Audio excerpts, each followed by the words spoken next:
there is a line of division. It's called the Green Line.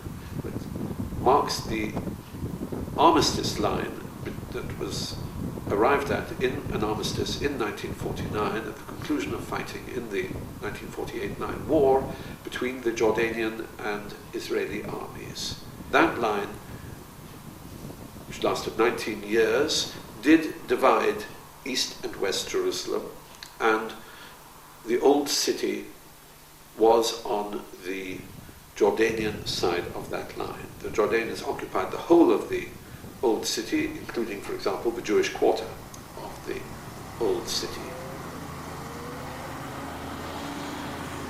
It should be added, though, if we say that, if we point that out, that Jordanian occupation of the old city had no greater, but also no lesser, legitimacy than Israeli occupation. And that's an important point, because people, after all, do point to history as providing legitimation. There was no greater legitimacy for the Jordanian occupation of East Jerusalem than there was for the Israeli occupation of West Jerusalem, or for the Israeli occupation of East Jerusalem since 1967, because Jerusalem as a whole, and not only the old city, and not only the municipal area of Jerusalem, but a larger area stretching as far as Bethlehem, far to the south of Jerusalem, several miles to the south of Jerusalem, a large area around Jerusalem, had been designated by the United Nations to be what was called, using an old Latin legal term, a corpus separatum, a separate area, a separate body, which would be part neither of a Jewish state, nor of an Arab state, nor of a Palestinian state, under the 1947 partition arrangements for Palestine that the United Nations decreed, but would be a separate area which would remain under United Nations rule for a period of at least 10 years. But at the end of that 10 years, there would be a referendum among the population, and the population would be given an opportunity to decide whether they wanted to be part of the Jewish state or of the Palestinian state.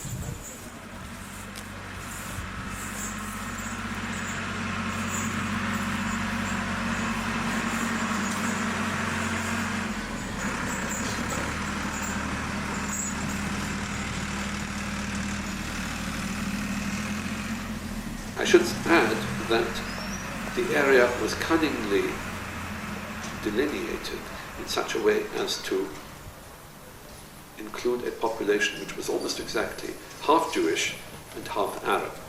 So the result of the referendum, if it had ever taken place, would have been very narrow, whichever way it had ever gone, and also very dubious, since it would have depended entirely on questions of birth rate and immigration. Now, the United Nations never succeeded in asserting its control over Jerusalem and establishing this quasi-state, free city of Jerusalem, a kind of international city. But in its failure to establish control there, it left a kind of political vacuum. So Jerusalem is in a very different legal state from the rest of the West Bank. So when we say that the Green Line, or the Armistice Line, went through the middle of the city, yes, that is historically correct, but that does not necessarily mean that East Jerusalem can be considered as having the same status in international law as the rest of what we now call the West Bank. And that's a very important point, I think, that should be understood.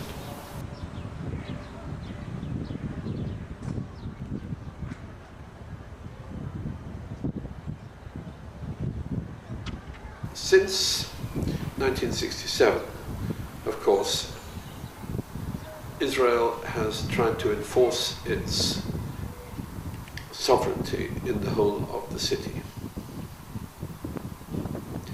Now, in the early decades of the Israeli control of East Jerusalem, this was confined to two main things. One was the redevelopment of the Jewish quarter in the Old City, and the other was the development of a ring of new housing developments around East Jerusalem.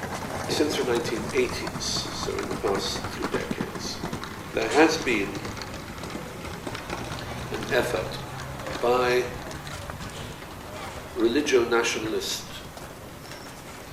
elements, supported by parts of the right wing of the Israeli political establishment, including Ariel Sharon, to take symbolic actions to assert Jewish control over mainly Arab-populated parts of Jerusalem.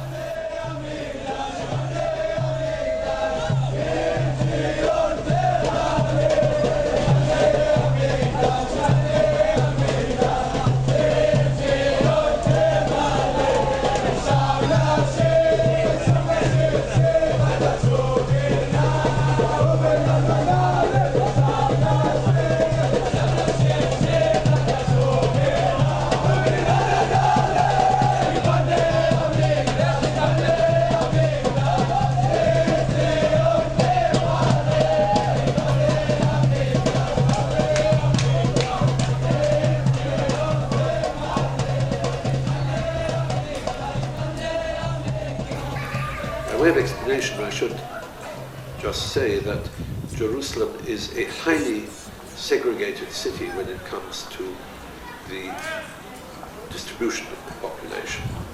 This is nothing new. It has always been the case, and it is the case historically in many Middle Eastern cities. So Jerusalem is not particularly unique there, that there were different quarters for different ethnic and religious groups. Many cities in the Middle East, though, have changed as minorities have been forced out. But Jerusalem, which remains a city with many different groups in it, has remained highly segregated in the sense that not just that Jews and Arabs live in separate areas, but also that the Armenians have their area, and within the population, different groups have different areas. So that, for example, among Jews, there are ultra-Orthodox Jewish areas, there are moderately Orthodox Jewish areas, and there are secular Jewish areas, etc., etc. Now, the effort from the 1980s by these religious nationalist groups was to take symbolic action to reclaim, as they see it, Jewish-owned property, that is to say property that had perhaps been owned or occupied by Jews before 1948, in areas of the Old City other than the Jewish quarter. Because before 1948, too, as today, the quarters were not absolutely homogeneous or hermetically sealed, so that some Jews lived in areas of the Old City other than the Jewish quarter, a few. There were some Christians and some Christian churches, as there are today, in areas other than the Christian quarter, etc., etc. So this effort has also had a physical aspect in that the effort has been made to either reclaim or buy up property in areas of the Old City, and indeed areas beyond the walls of the Old City, and populate or repopulate them with Jewish incomers.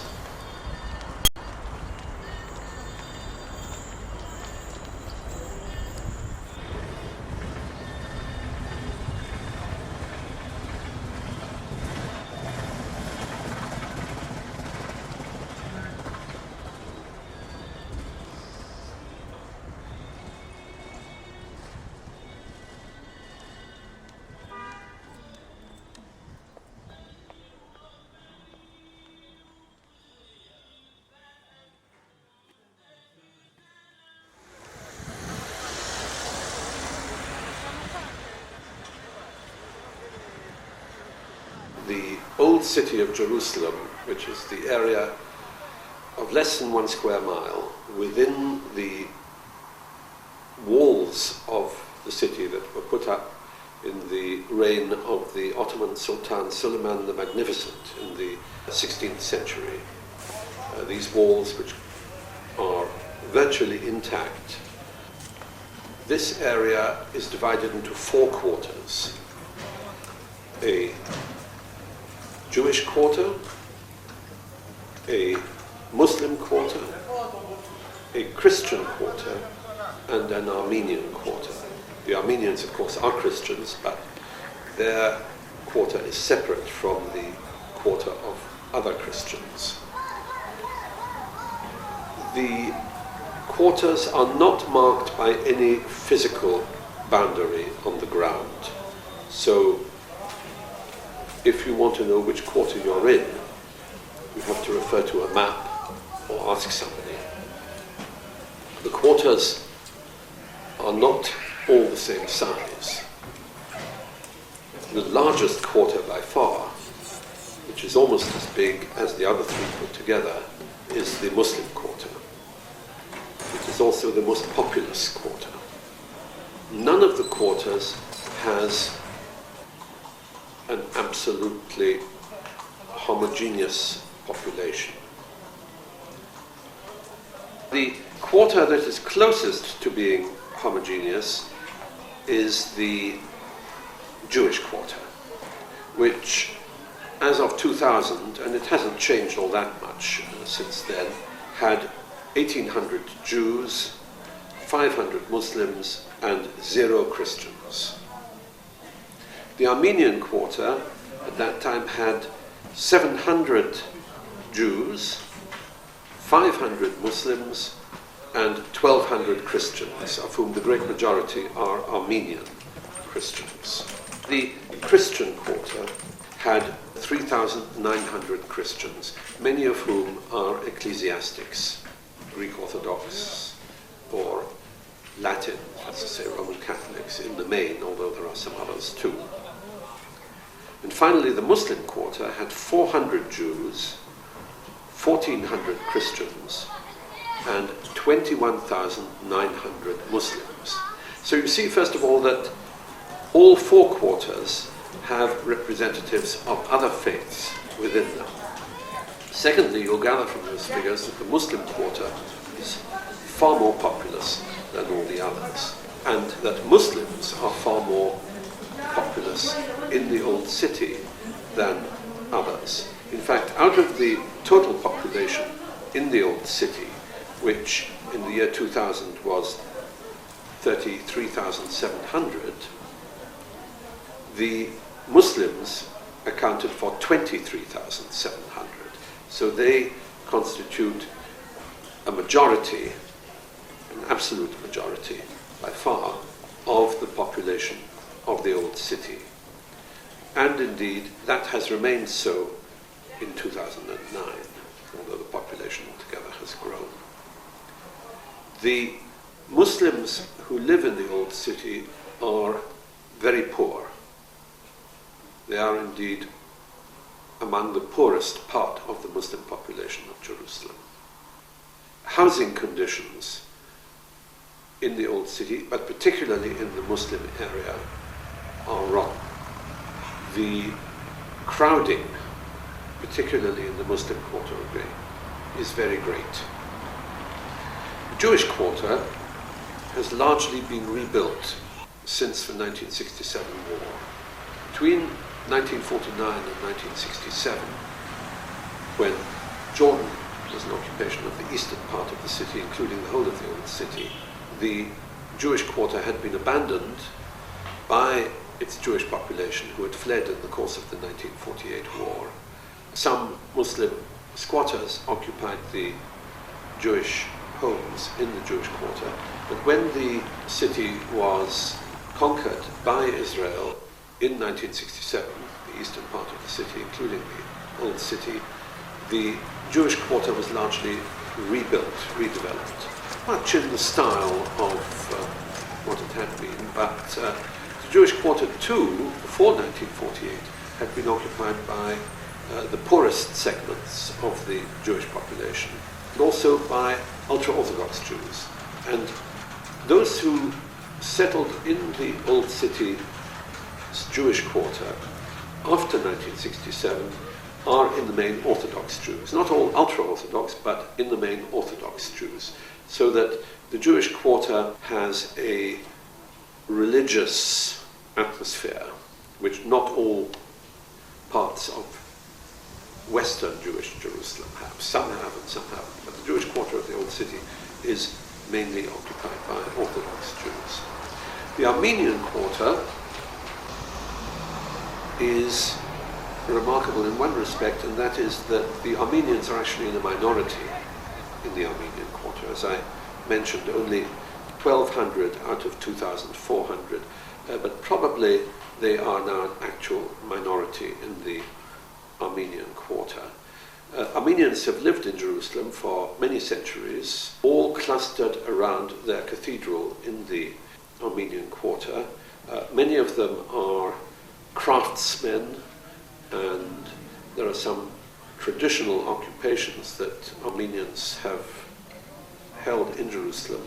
They live mainly in the Armenian quarter, and they have links with the Armenian diaspora in other parts of the Middle East, including Lebanon, as with the Armenian homeland.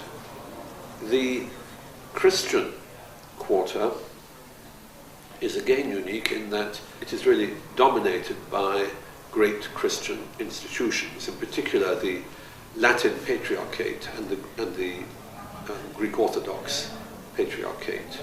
The Greek Orthodox Patriarchate lives up to its name. It is run by Greeks, and indeed it is a kind of Greek ecclesiastical colony in the Holy Land. The laity, the Orthodox laity in the Holy Land are Arabs, but the higher ranks of the ecclesiastical hierarchy are Greeks, and there is considerable internal conflict within the Orthodox Church as between the Arab laity and the Greek Orthodox hierarchy. There are also conflicts within the hierarchy, but that's another matter. The Christian quarter also holds large numbers of other smaller sects. You will find there Syrian Orthodox, Syrian Catholic, Copts from Egypt, Ethiopian Orthodox, Ethiopian Catholic, etc., etc. But the largest sects are the Orthodox and the Latins, and there is a historic rivalry and indeed enmity between them that finds its most acute expression in the struggle over the rights of the respective churches in the Church of the Holy Sepulchre.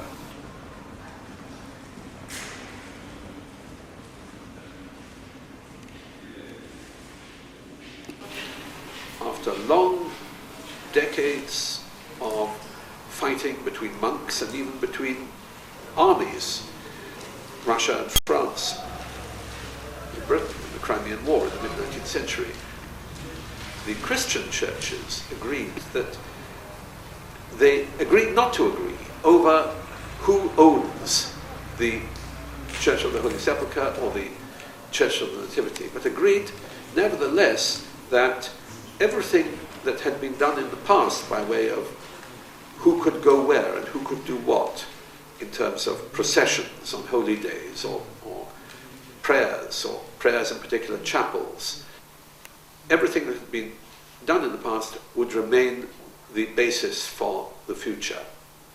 That is the basis on which an agreement not to agree has brought peace most of the time between the Christian sects in these highly contested Christian holy places.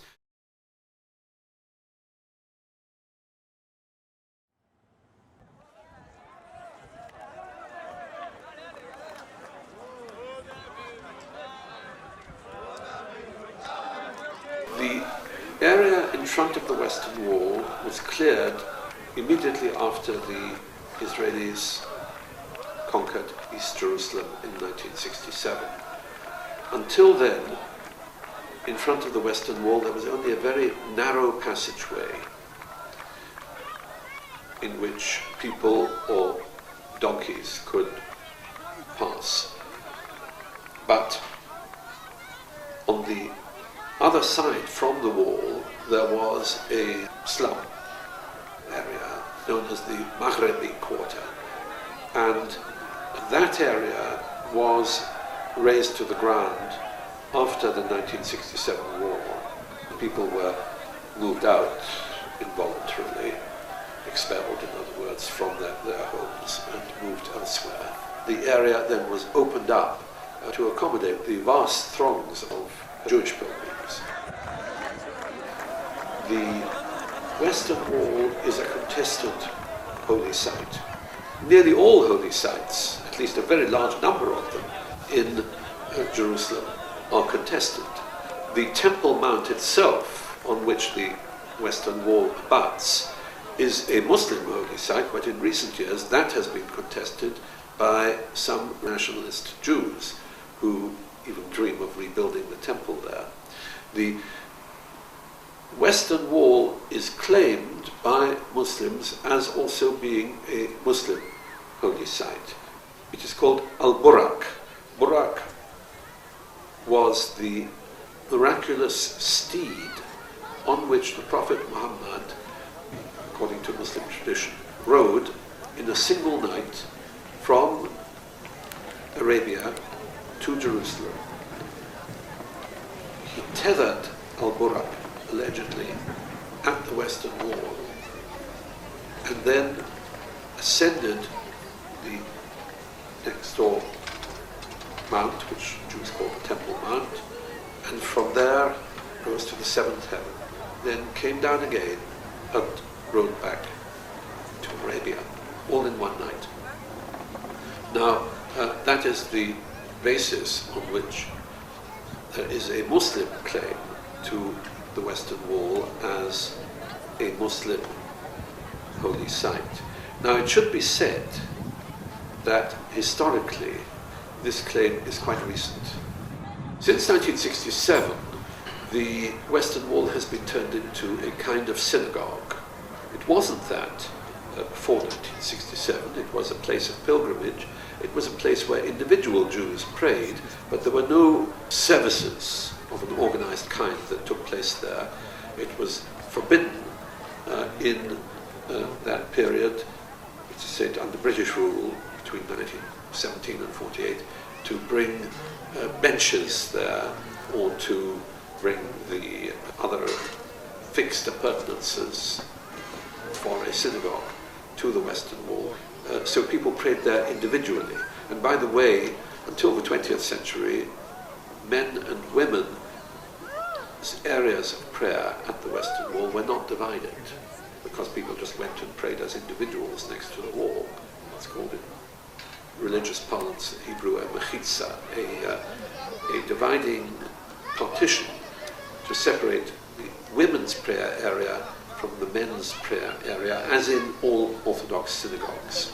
The custom is that when Jews go and pray at the wall, they often will put a little paper containing a request or prayer to God in one of the crevices between the great stones of the wall. And that is a very common custom, which even some secular Jews who visit Jerusalem these days, tourists, will indulge in. From time to time, these become so full, these crevices, that the waste paper has to be gathered up and carted away.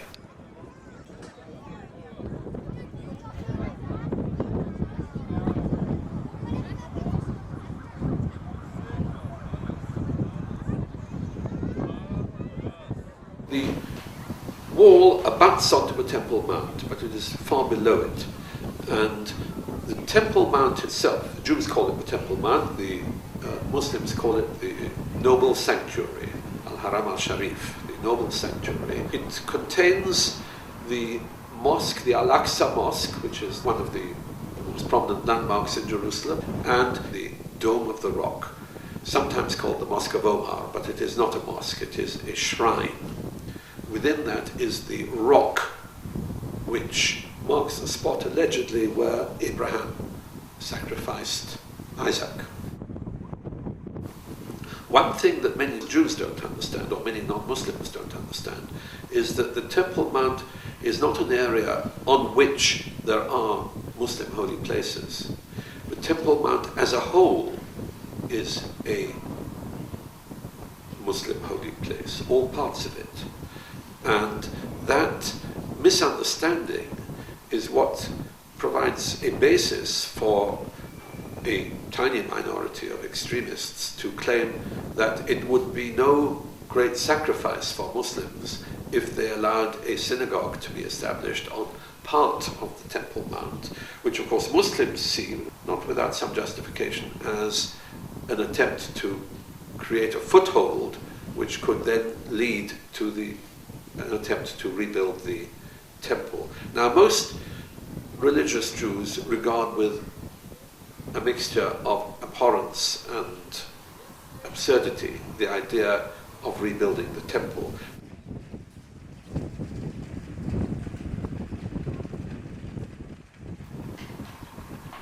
Nobody knows exactly where the Holy of Holies was located. There are some enthusiasts who try to work out on the basis of the biblical measurements that are given of Solomon's temple in the Bible, try to work out exactly where it was, but it's impossible to know. And that's important because it is on that basis that many Orthodox Jews, including some important Orthodox Jewish authorities, such as one of the former chief rabbis of Israel, have issued judgments stating that Jews must not set foot on any part of the Temple Mount because they might be stepping on the Holy of Holies, which is an area where only the high priest might set foot in ancient times, and for that matter, in their eyes today. And it's on that basis that shortly after the 1967 war, one of the two chief rabbis, there are two chief rabbis in Israel, one of them ordered the putting up of a sign at the entrance to the Temple Mount stating that Jews must not enter because they might step on the Holy of Holies.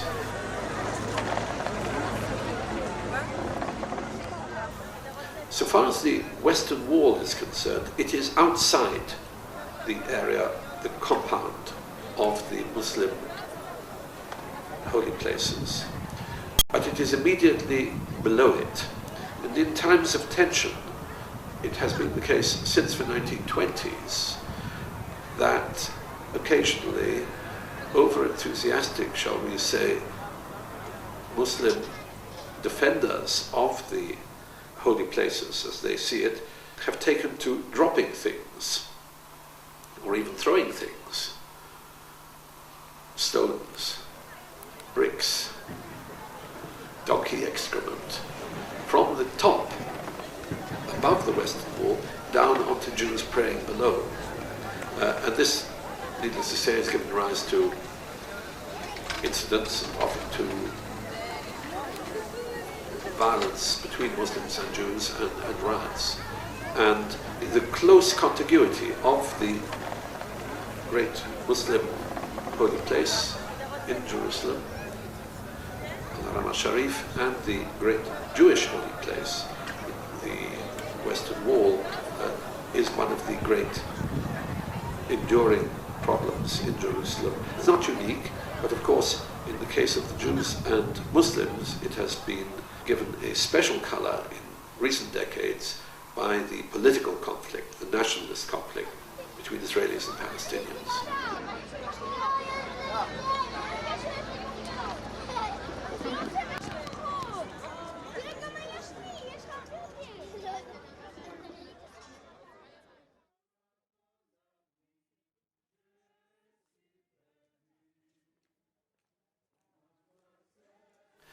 In 2000, when negotiations took place between the Israeli government and the Palestinian Authority at Camp David, under the auspices of President Clinton, And then, for a few months afterwards, elsewhere, there was discussion of Jerusalem, and the Israeli government at that time did manifest readiness to accept Palestinian sovereignty in most Arab-inhabited parts of Jerusalem, that's to say, East Jerusalem.